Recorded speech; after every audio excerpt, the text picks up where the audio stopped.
네, 세계적인 수요 둔화 속에서 전 세계 전기차 시장은 매일 숨가쁜 변화의 바람이 불고 있습니다. 올해 우리나라 보조금 정책부터 전기차 산업 흐름 전반에 대해서 경제부 김태민 기자와 함께 짚어보겠습니다. 어서 오십시오.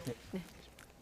아무래도 좀 보조금이 가장 관심일 것 같은데 이 얘기부터 해보겠습니다. 차종별로 희비가 엇갈렸는데 개편 내용이 어땠습니까? 네, 전기차 구매 계획이 있으신 분들은 가장 큰 관심을 갖는 부분이 바로 이 환경부의 전기차 보조금일 텐데요.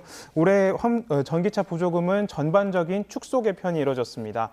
사실 전기차 보급률이 늘으면서 보조금이 축소되는 건 이미 정해진 일이었고요. 세계적으로도 같은 추세입니다.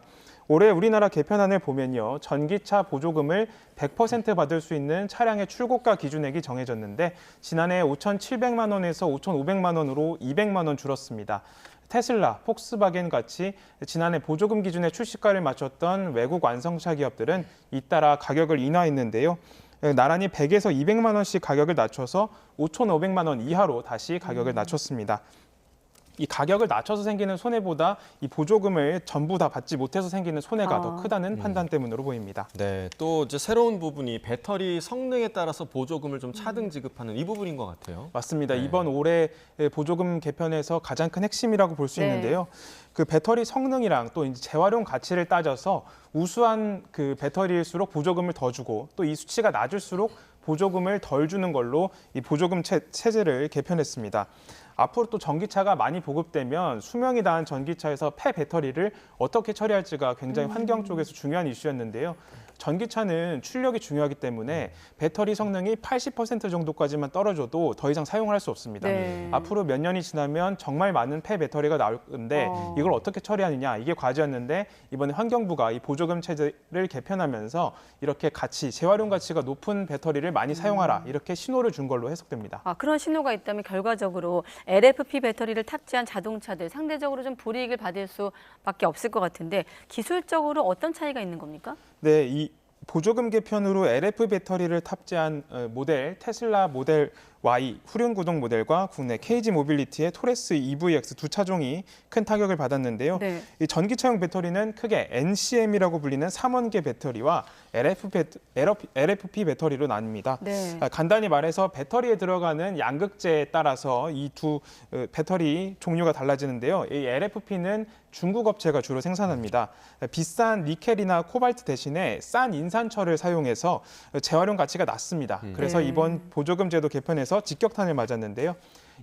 이번 보조금 체제 개편이 너무 지나치게 해외 업체만 견제하는 거 아니냐 이런 지적도 있는데 사실 자국 산업을 이렇게 우대하는 거는 모든 세계 정부들이 하고 있는 추세이기도 합니다. 미국만 봐도 그렇고요. 맞습니다.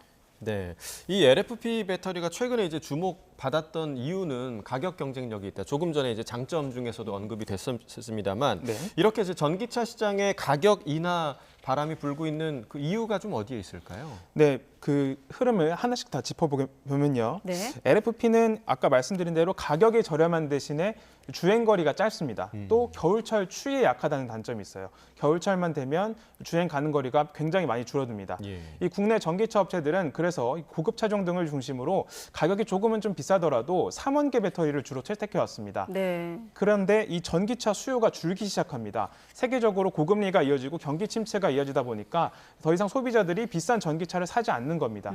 그러다 보니까 혁신 상품이 대중화의 전 단계에서 이 침체에 빠지는 이른바 캐즘 단계에 빠졌다 이런 분석이 나온 겁니다. 캐즘 시기. 맞습니다. 이 다른 완성차 업체들은 이런 시기에서는 하이브리드 차종을 늘린다든지 이런 방식으로 위기를 이겨낼 수 있지만 테슬라 같은 경우에는 100% 전기차만 생산하거든요. 예. 그렇군요. 그렇기 때문에 그 대안으로 가격은 낮추자 이런 전략으로 들고 나온 겁니다.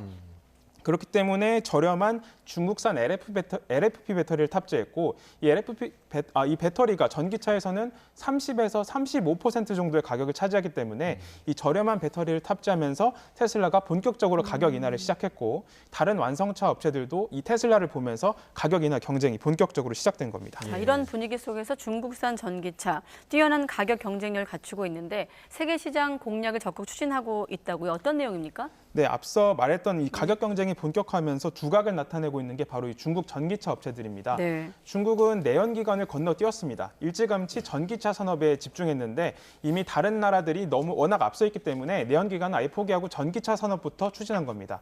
이 전기차 산업을 육성하면 미래 산업을 키우면서 동시에는 자국 내에서도 이 환경 문제가 굉장히 큰 이슈인데 친환경 산업까지 육성할 수 있는 일석이조 효과가 있는 겁니다. 그래서 그동안 쌓아온 기술력을 바탕으로 내수 시장에 집중해 왔는데 이제는 이 기술력을 바탕으로 해외 시장 진출을 시작하고 있는 겁니다. 네, 그 말씀해주신 해외 시장 진출에 이제 우리나라도 지금 포함이 되는 것 같습니다. 올해에 비아디가 국내에 전기차, 승용차를 출시한다. 뭐 이런 내용도 있더라고요. 네, 맞습니다. 두각을 나타내고 있는 이 중국 전기차 업체 중에 대표적인 곳이 비아디인데요. 네. 원래는 배터리 생산 업체로 시작했습니다. 예. 그런데 이 전기차를 생산하는 업체를 인수하면서 사업 영역을 확장한 사례입니다. 자체 생산한 배터리를 탑재하니까 안 그래도 중국산 전기차가 저렴한데 여기에 가격 경쟁력이 하나 더 추가가 된 겁니다. 거기에다가 이제 품질 측면에서도 유럽 시장에 먼저 진출했는데 기대보다 굉장히 좋은 평가를 얻었어요. 그래서 지난해 4분기 기준으로는 판매 대수에서 부동의 세계 1위였던 테슬라를 제치기도 했습니다. 예. 올해 안에 국내 전기 승용차 출시를 준비 중인 것으로 전해졌는데요. 그동안은 트럭이나 버스 같이 상용차 중심으로 진출했다면 네. 이제는 본격적으로 국내 소비자를 공략하겠다 이렇게 나선 셈입니다.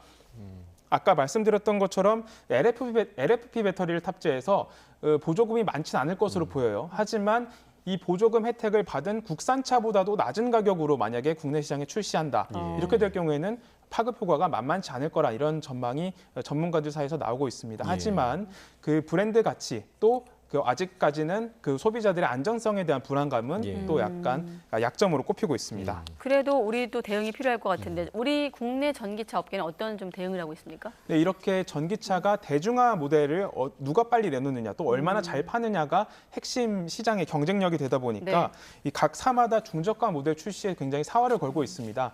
대표적인 우리 기업을 하나 보면요. 기아는 전기차 전용 공장을 이제 본격적으로 가동을 준비하고 있는데요. 네. 이곳에서 이제 보급화 모델인 EV3를 생산을 앞두고 있습니다.